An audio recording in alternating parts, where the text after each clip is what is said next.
अब हर आदमी पुतिन थोड़ी हो जाएगा। -13 डिग्री पे पानी में कूद जाता है अपनी इम्यूनिटी चेक करने के लिए। जेलेंस्की, कपिल शर्मा, इनको क्या पता राजनीति के बारे में? इनको लोगों ने चढ़ा दिया कि मर मर, चढ़ गए, पलट के देखे कोई है ही नहीं। सोचो, वॉर चल रहा है, पूरी दुनिया हमला करने की कह रही है उसके ऊपर, जिम में बैठा है। क्या डेडिकेशन उस आदमी को अपने आप को लेकर। उस पर्टिकुलर मोमेंट पे शांत होना, कहता हम तो जाएंगे, सबको लेके जाएंगे।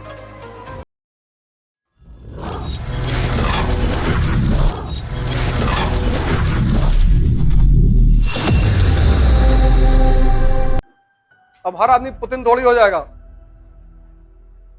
69 ईयर्स, 70 साल का आदमी,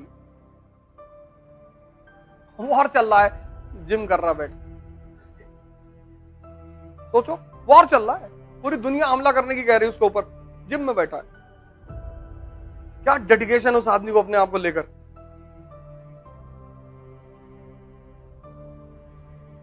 जेलेंस्की, कपिल शर्मा,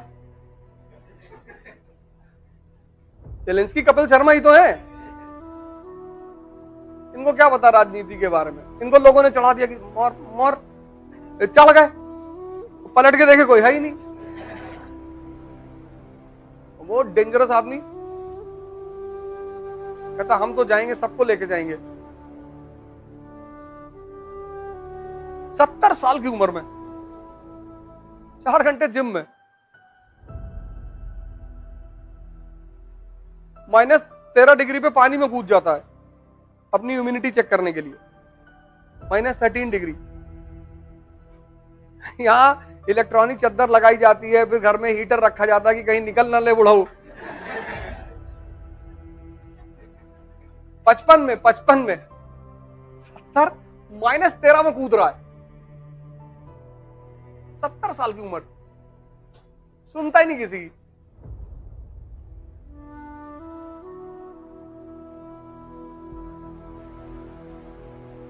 पानी में अगर भंवर बहुत तेज हो जाए ना, तो अपनी बॉडी को छोड़ दो, हाथ पैर मारोगे नीचे चले जाओगे, खत्म। जब भी पानी में फंसो, सांस रोक के बस बॉडी को छोड़ दो, बॉडी नीचे जाएगी ही नहीं, नियम है ये। अब आज गंगा में कूद के ना ट्राई करना कि देखे नीचे जा रही कि नहीं। यहां तो कुछ बोलना मुश्किल है ना, पता लगा मास्टर ने कहा था नीचे नहीं जाएगी।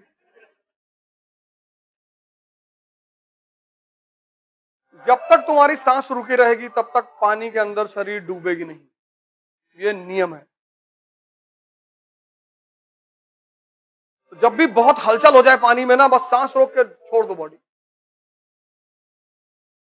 लेकिन उस वक्त हलचल में सांस रोकना वो मुश्किल हो जाता है।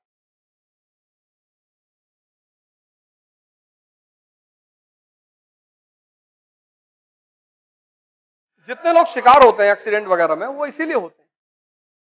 उस पर्टिकुलर मोमेंट पे शांत होना,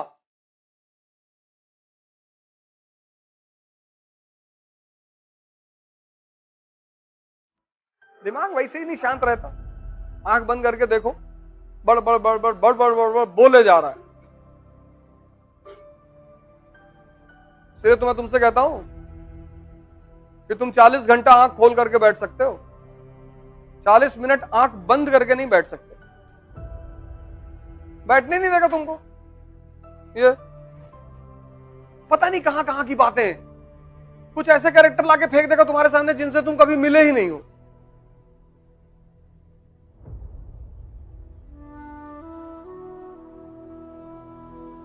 तुम देखोगे सड़क पे बहुत लोग बड़बड़ाते हुए चलते हैं, अपने से बोलते हुए चलते हैं। वो जो भावनाएं वो नहीं कर पा रहे हैं, तो ओवरफ्लो हो रही है।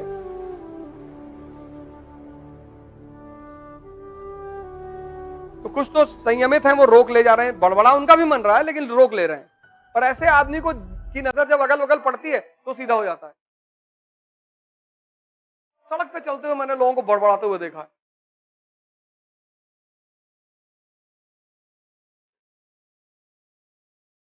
अगर गलती से उनकी नजर तुम्हारे ऊपर पड़ जाएगी तो एकदम अटेंटिव हो जाएंगे, देख लिया।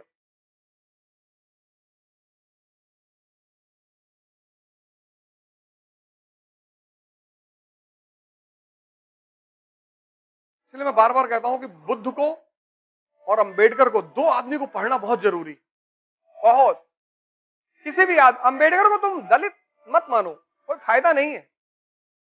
अंबेडकर हर उस आदमी के लिए रास्ता है जो जिंदगी में फंस गया है।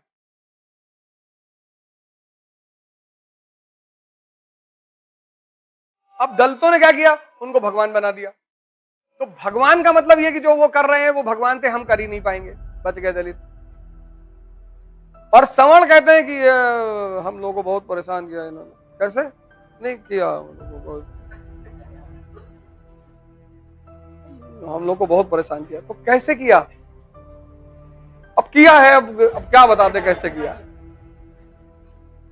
लेकिन वो आदमी चूंकि बुद्ध से जुड़ा हुआ है, उस आदमी को यही बात तो समझ में आ गई, इतना महान कैसे बन गया वो आदमी। उस आदमी को बस एक बात समझ में आ गई कि बॉस अपने मन को जीत लो। और ये बात सिखाई किसने, उनके ब्राह्मण टीचर ने, जिसकी टाइटल ली उन्होंने अंबेडकर।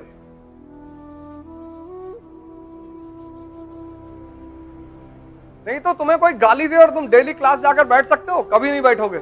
लेकिन वो मास्टर जो पीछे बैठा हुआ था ना, वो बताता था कि कोई बात नहीं, कृष्ण को भी गाली पड़ती थी, कृष्ण को भी लड़कियां चढ़ाती थी।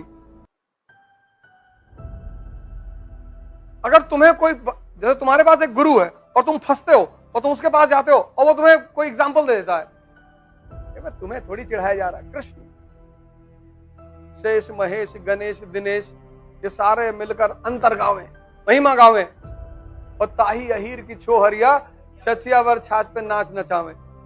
मतलब दुनिया को बनाने वाले जो भगवान है वो उस आदमी की महिमा गाते हैं, और उस आदमी को ये अहिर की लड़कियां कहती हैं इतना मक्खन देंगे, नाच के दिखाओ, और वो आदमी नाचता है।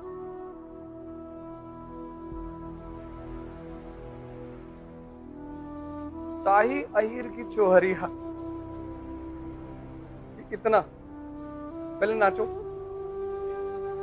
और वो आदमी भगवान बन गया। और जितने लोग शास्त्र पढ़ रहे थे उनका कहीं कोई नाम ही नहीं है।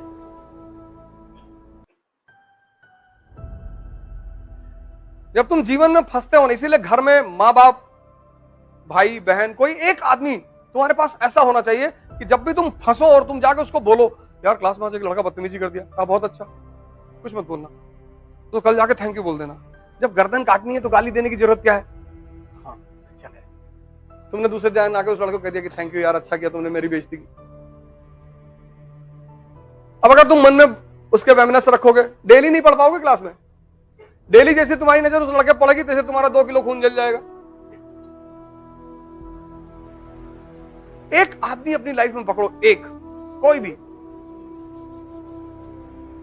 भी एक आदमी, चाहे तुम्हारी माँ है, चाहे पिताजी है, चाहे दोस्त, कोई दोस्त मिल जाए ऐसा जो तुमको चढ़ाता रहे हर जगह पे, फिर डरने की कोई बात नहीं, मार डालो।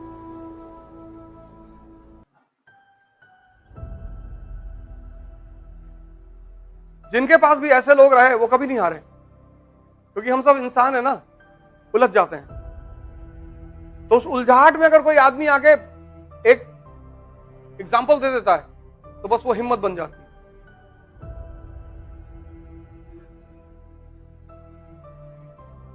मैं गोवा गया, वहां पैराग्लाइडिंग होती है समंदर में, तो हम चले गए, हम करीब 12-13 लोग थे।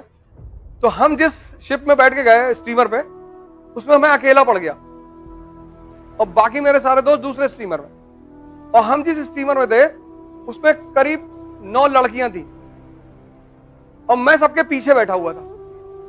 वो जो पैराग्लाइडर था उसने मुझे लगा कि ये सब करेंगी, पहले तो देखा जाएगा कैसा हो रहा है, डर लगेगा तो कह देंगे भैया तबीयत खराब हो रही, नहीं करेंगे। उसने सबसे पीछे से शुरू किया। वो जो आदमी था उसने कहा इधर आ जाओ। मैंने कहा सर मैं तो पीछे बैठा, इधर आओ चलो। अब मुझे लगा कि अरे भगवान, क्योंकि मैं तो ये सोच के पीछे बैठा था कि पहले ये लोग जाएंगी, अगर कोई थोड़ा बहुत खतरा हुआ तो निकल लिया जाएगा कि सर यहां दर्द हो रहा है सर।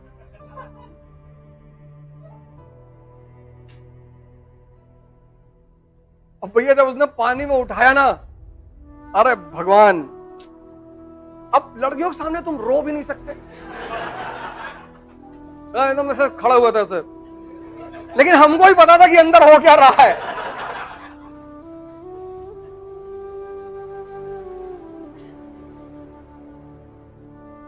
फिर मैंने उससे पूछा, उससे बोट वाले से कि अबे रस्सी टूटेगी तो नहीं? कभी कभी टूट जाती है। हमने कहा समंदर में शार्क वार्क तो नहीं है, अब निकल आए तो तुम्हारी किस्मत। वो और उल्टा बोल रहा था। जैसे भाई एक आदमी होता है वो आपको हिम्मत देता है, कह रहा है नहीं भाई साहब रस्सी नहीं टूटती। तो गोवा का आदमी थोड़ा रफ होता है, होते हैं रफ, वो ज्यादा बात नहीं करते। मैंने कहा भाई साहब वो शार्क वार्क तो नहीं आती? कहा तुम्हारी किस्मत होगी तो आ जाएगी। अरे मैंने कहा यार अब भगवान आज निकाल ले किसी तरह से, और फिर पूरा हनुमान चालीसा पढ़ना शुरू किया। इसलिए तो कबीर ने कहा दुख में सुमरन सब करें, सुख में करे न कोई, और जो सुख में सुमरन